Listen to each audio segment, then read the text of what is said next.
শুনতে চাই, বলবেন।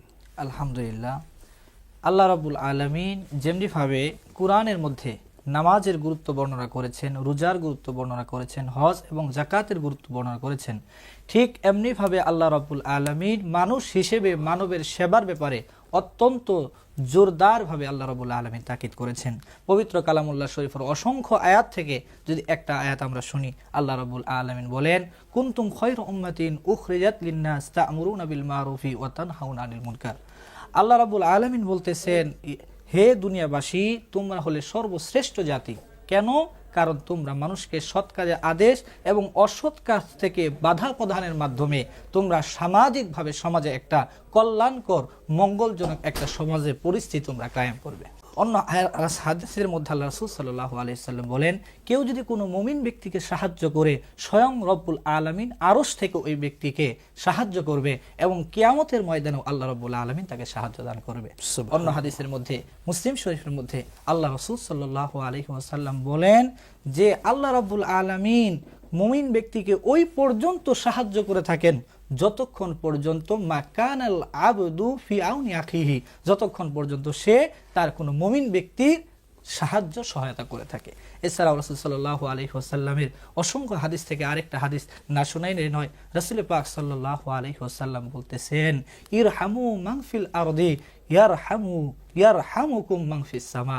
আল্লাহ রাসূল বলেন, দুনিয়াতে যারা আছে তাদের প্রতি তোমরা রহমত, দয়া, অনুগ্রহ করো, তাদের সেবা করো, তাহলে স্বয়ং আরশের মালিক আল্লাহ তোমাদের দয়া করবেন, রহমত হাজির করবেন। এছাড়াও কুরআন এবং হাদিস ছাড়াও যদি আমরা দেখি তাহলে দেখতে পাই রাসূল সাল্লাল্লাহু আলাইহি ওয়াসাল্লামের চরিত্রের মাধ্যমেও আমাদের সামনে মানব সেবার গুরুত্ব ফুটে উঠেছে।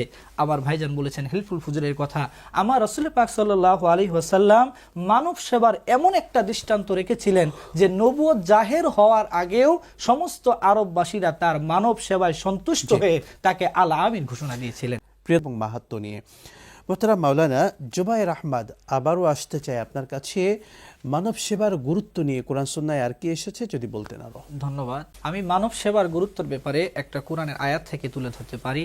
পবিত্র কোরআনের 30 নম্বর পারা একেবারে শেষের দিকে আল্লাহ রাব্বুল আলামিন সূরা মাউন নাজিল করেছেন। এখানে বলতেছেন, ফাওয়াইলুল লিল মুসাল্লিন আল্লাযীনা হুম আন সালাতিহিম সাহুন আল্লাযীনা হুম ইউরাউন ওয়া ইয়ামনাউনাল মাউন। আল্লাহ রাব্বুল আলামিন তিনটি গুণের অধিকারী ব্যক্তি, তারা নামাজি হওয়া সত্ত্বেও আল্লাহ বলতেছেন তারা জাহান্নামী। এর মধ্যে একটা হলো ওই সমস্ত ব্যক্তি যারা মানুষের সেবায় নিয়োজিত না হয়ে অসহায়, দরিদ্র, দুরস্থ এতিমদেরকে দূর তাড়িয়ে দেয়।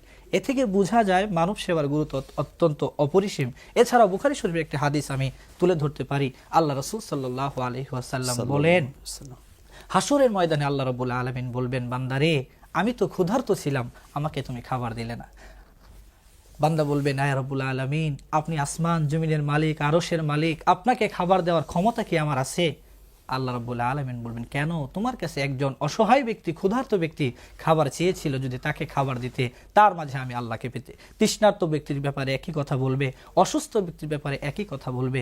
এই হাদিস থেকে স্পষ্ট আমরা বুঝতে পারি যে মানব সেবার ব্যাপারে অত্যন্ত গুরুত্ব আমার আল্লাহ দিয়েছেন। আরেকটা হাদিস আমি বলি, রাসূল পাক সাল্লাল্লাহু আলাইহি ওয়াসাল্লাম তিরমিজি শরীফের হাদিসের মধ্যে রাসূল জানিয়ে দিচ্ছেন, রাসূল পাক সাল্লাল্লাহু আলাইহি ওয়াসাল্লাম বলেন, লা ইয়ারহামুল্লাহু মাল্লাম ইয়ারহামুন নাস। রাসূল পাক সাল্লাল্লাহু আলাইহি ওয়াসাল্লাম বলতেছেন, আল্লাহ রাব্বুল আলামিন ওই ব্যক্তির উপর দয়া করে না যে ব্যক্তি মাল্লা ইয়ারহামুন নাস, মানুষের প্রতি দয়া করে না। সুতরাং কুরআন এবং হাদিস থেকে এই বোঝা যায় যে ইসলামে মানব সেবার গুরুত্ব অপরিসীম। জাযাকাল্লাহু খাইরান।